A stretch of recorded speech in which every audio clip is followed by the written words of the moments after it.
So I've been asked this a lot, and note, I am not an attorney. I have a background in international law, specialization in conflict, peace, and security, which is wild because this is what we're experiencing. However, my answer to this has shifted as the time has gone by and as my mind has been able to much more stabilize from the betrayal of our party.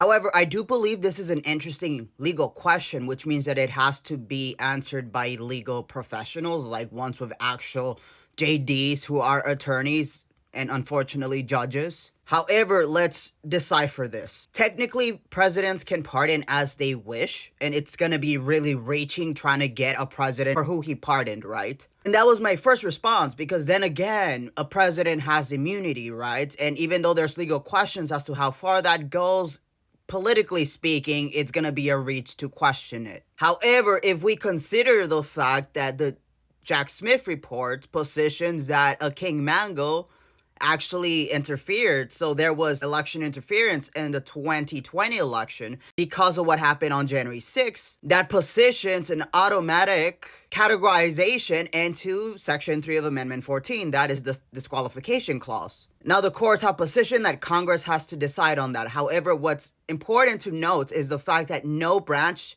has not acted on this, which means that they have not removed or touched on it, does not mean that he is legitimate, because the question has to be answered before there is legitimacy. So either they have to remove the fact that he is illegitimate, which hasn't occurred, or they have to remove the illegitimate president, which hasn't occurred. So now we're in this gray zone, right? Because no one's doing anything, because there's questions as to what authority, whether it's self-executing, whether it's not self-executing, and the only legal precedent there is to it not being self-executing is this case called the Griffin's case. It is a post-Civil War case where the judge basically said that if Section 3 of Amendment 14 was self-executing, that would be unfair and basically discrimination against the South, because that means that plenty of rebels cannot be in public office.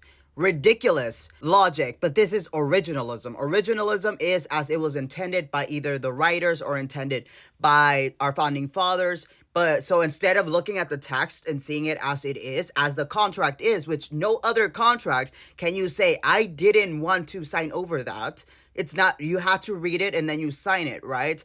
But there's some gray zone for judges to use other interpretations that is in the text itself, which is problematic. We'll get to that in another video. However, that's the only precedent for it not being self-executing. So there is this question of whether or not it's self-executing, but the fact that there is no decision on it doesn't mean that he is not illegitimate. It just means that there hasn't been a decision, which means he's playing house in the White House. And in this reality, this is the important part, if he is illegitimate, then does that mean that the powers that he is pushing through is illegitimate as well? And in that reality, does he actually have pardoning power because he is an illegitimate president, right? And in that reality, he's not protected by immunity because he's not president. It's illegitimate until the court or until an entity and government actually decides on this question. So within this reality of the fact that these powers and what he has positioned is illegitimate, then it would be positioned that he was using his presidential powers in order to sympathize